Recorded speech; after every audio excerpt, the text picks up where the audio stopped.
Welcome back. Welcome to 2025. Woohoo. We're back podcasting, back doing the videos. It's been a while. Had a bit of a break there.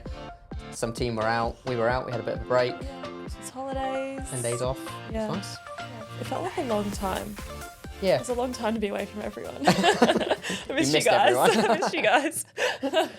One thing that I do is that that meme that goes around, right? It's like, what is it? Christmas Eve, Christmas Day, and then all the days that lead up to New Year's, and those days become a blur. You don't even know what date it is. I remember waking up and I was like, thing. Tuesday, Wednesday. Yeah. I don't know. It's all the same day at this point, but so glad to be back in the routine. Nice. It's nice. So we're back. We're going to be talking today. Let's recap 24. Talk about some of the things that we saw, changes, evolution in digital marketing as a collective.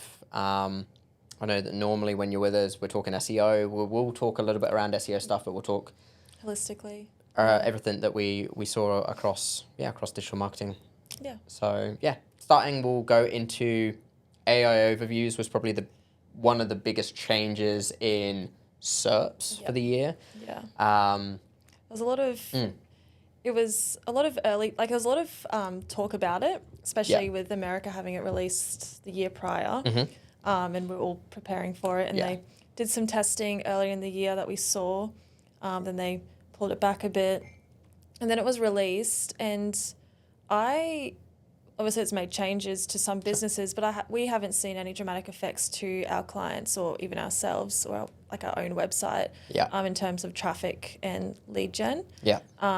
I was expecting, I was holding on, oh gosh, here we go, the AI overviews is coming. Not quite like the American market. No, it's. I'm sure there will be further changes and updates to it this year, but that was released last year, and there's been a few searches where it's popped up for me, but it's not as paramount as what I thought it would be. I thought it would be. Yeah, in America, they definitely have more functionality from it. There's more integrations with it, so you've got the ability for fully automated bookings, hotel bookings, flight bookings, and all of the other sort of systems that I think it all integrates with things like Yelp and their systems that they use. We don't have as much of that over here, and I think because of that as well, we're maybe less reliant on it. So the click loss for consumer or for business is slightly less than what we did see for the American market and American businesses. We did see that in a client. We do see that for the American companies that we worked with, or companies that are obviously targeting in America. There was the decline in that click flowing through as a direct to the user.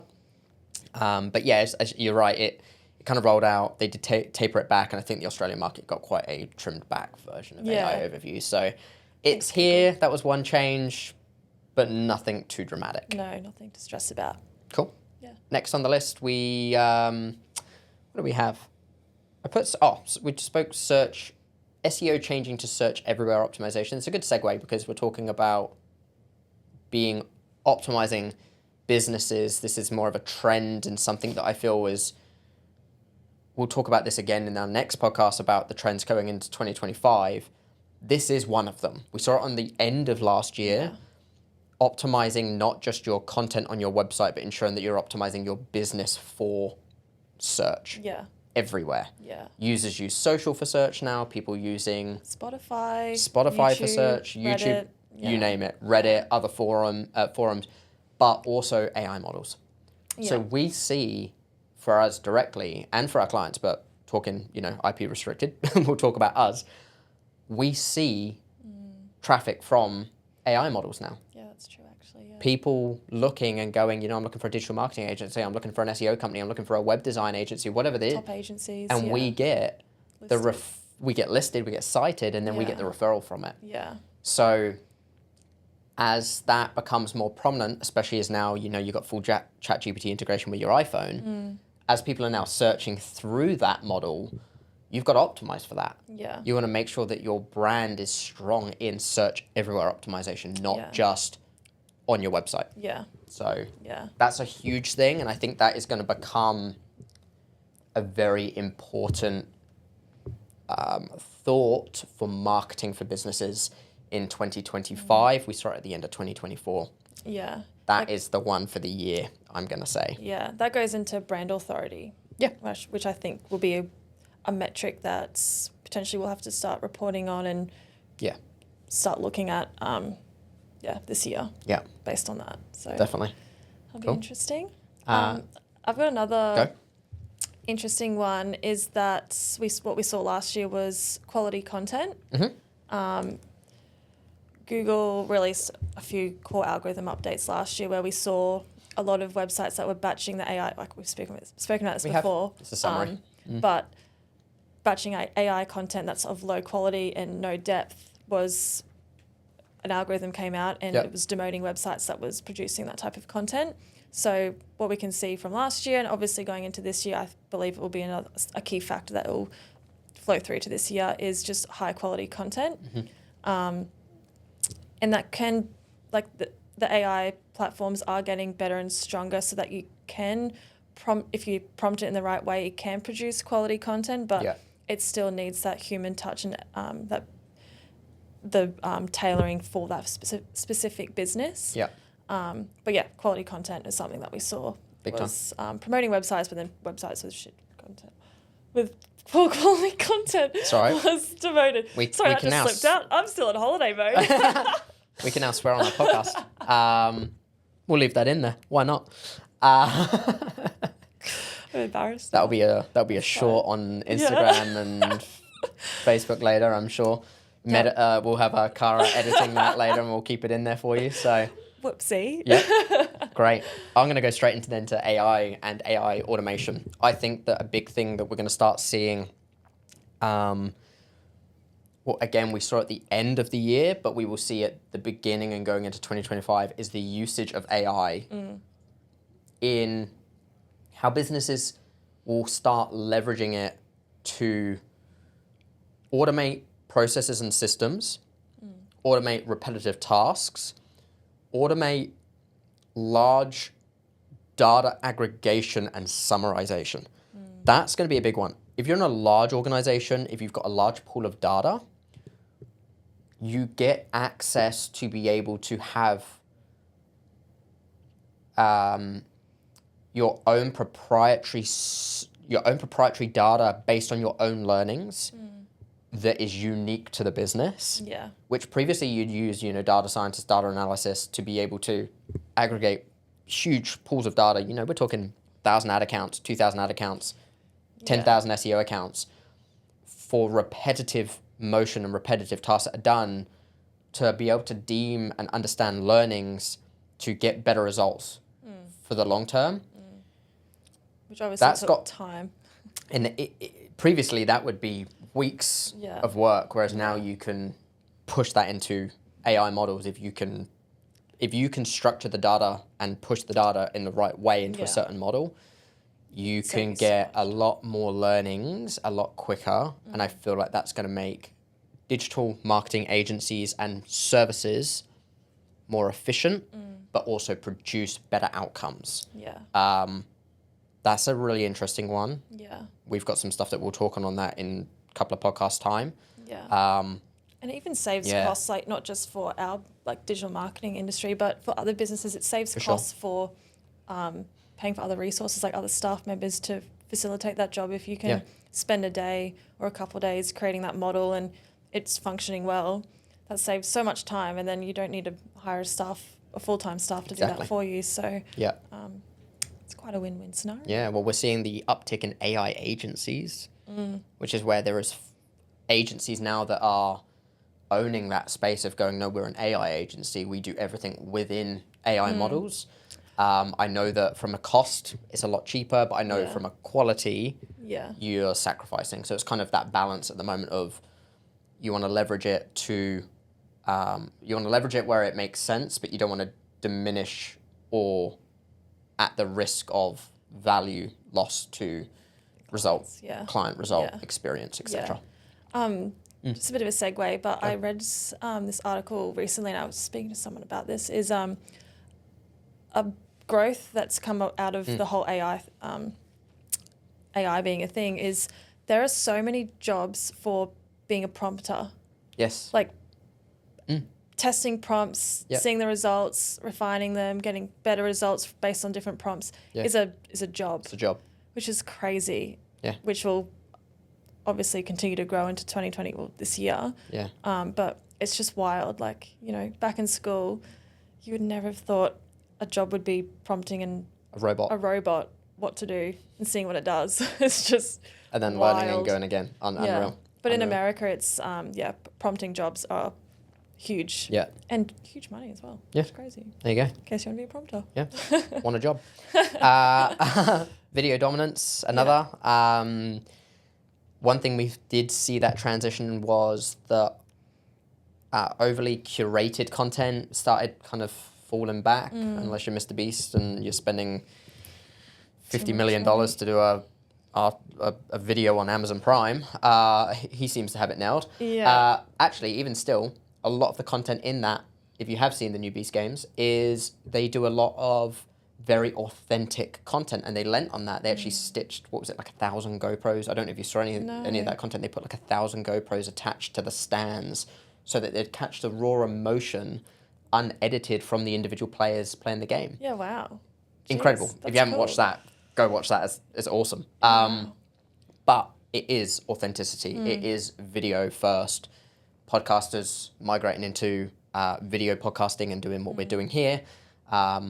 And YouTube having huge uptick in user database. Like it's just continuing to grow. It's becoming an absolute beast. Yeah.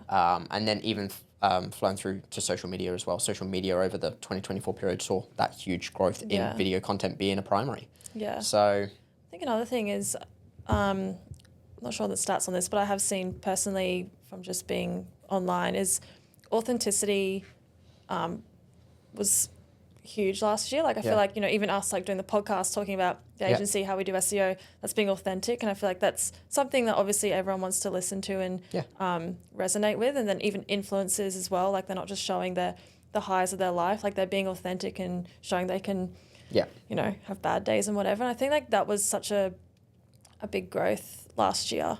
Just maybe after COVID, everyone being like still the effects after COVID or everyone feeling a bit disconnected. And I think last year was just the year of, you know, being yourself, putting yourself out there and bigger, bolder, braver. That's it.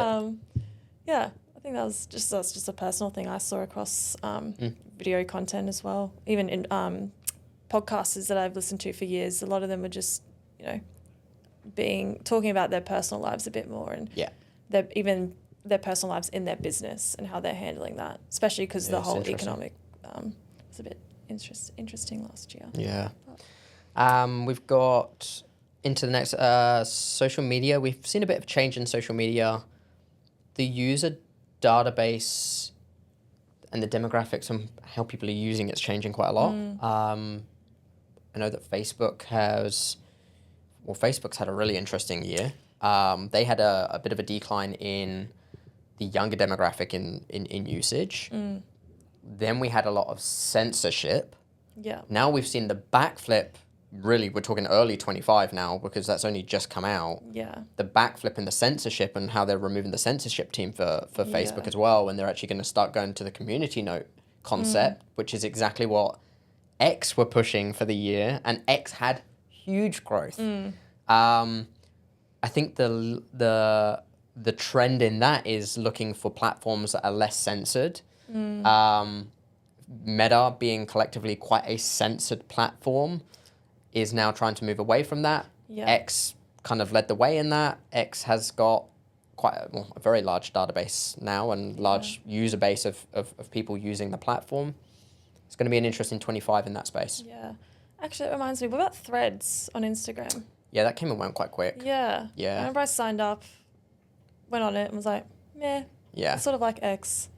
I'm leaving. Yeah. I think, there's a lot to go into that. I think because it was the concept of X, and X was already around, or Twitter was already around. It was like with the database. I don't know if it was required so much, and I think what X has done this year has been pretty solid. I think they've, as a social platform, them and really YouTube being a social platform as well. Those two are very much paramount in leading the way. And it does look like Facebook's having, or Meta as a collective is going to be having, I think, an interesting year of change. Yeah. So that would be one to watch. Yeah. But yeah, that was at the tail end. lastly on the list, I had the referral platforms. So referral platforms, for those that don't know, would be a website that is a kind of like an aggregator. So it could be a directory. We're talking in Australia here things like High Pages, Yellow Pages, Local Search, these sort of aggregating platforms of where people go to find a person or a business. These took a knock. They did. They took a big knock, and for multiple reasons. One, they took the knock from consumers were looking to find the businesses direct from a consumer behavior, and Google, in their algorithm changes, did lean away from these websites that were this affiliate concept of dominating SERP or dominating ranking positions so that the small businesses couldn't rank for the key terms for their local business, and you kind of had to go above and beyond to outrank a directory. It never made sense. It's like if I'm looking for, like say I'm looking for a plumber in Sydney, I go search for a plumber in Sydney, and then I land, and at the top result is then a listing that I go onto that is then the listing of plumbers in Sydney. That's what Google's supposed to do. Yeah, then you have to click through to them. And then you click through to them, but then you're not clicking through to them. You're clicking through to their personal profile on there. Yeah. And then you send an inquiry, which sends it through to the aggregator. Yeah. And then the small business has to pay the aggregator. It's a really broken system when you think about it. Yeah. So Google has started to maybe take a little bit away from them in that space. And we did see some very large, and I won't name names, but we saw some very large organizations and businesses in this take a big hit. We're talking, 40, 50, 60% of a knock in their organic overflow, which is massive, being that organic traffic is their primary acquisition. That is where they drive their click to referral and affiliate commission based, essentially. So it also makes sense from a SEO standpoint where site radius, these small businesses are putting so much effort into their content, blog content. From Google's eyes, it makes sense for their business to rank above directories because they are only speaking to, plumbing services and plumbing issues in their blog content. Yeah. Whereas these directories are talking about anything and everyone, just listing businesses. Yeah. So when that algorithm update came out, they took a knock. Yeah. And that was early in the year. We didn't talk too much about it throughout the year, but we did see that quite sort of early on. And the recent update in November does look to have recovered ever so slightly. But as I said, 40, 50, 60, I know of affiliate sites or referral sites that are 60% of a decline. One that I was looking at the other day started I think it was 2.8 million organic per month generated and now sits at 1.3. Yeah, jeez. Yeah. That's a big drop. Yeah. It's 50% of your traffic, more than 50%. That is nearly, that's nearly that 60%. Yeah. So it'll be interesting to see we'll watch that space. How they pivot. Yeah. Moving forward. So that's our first podcast back. We'll leave it at that for today, and we'll go into 2025 in the next one. So catch you then. Thanks. Thank you for listening. Stay tuned for our next episode.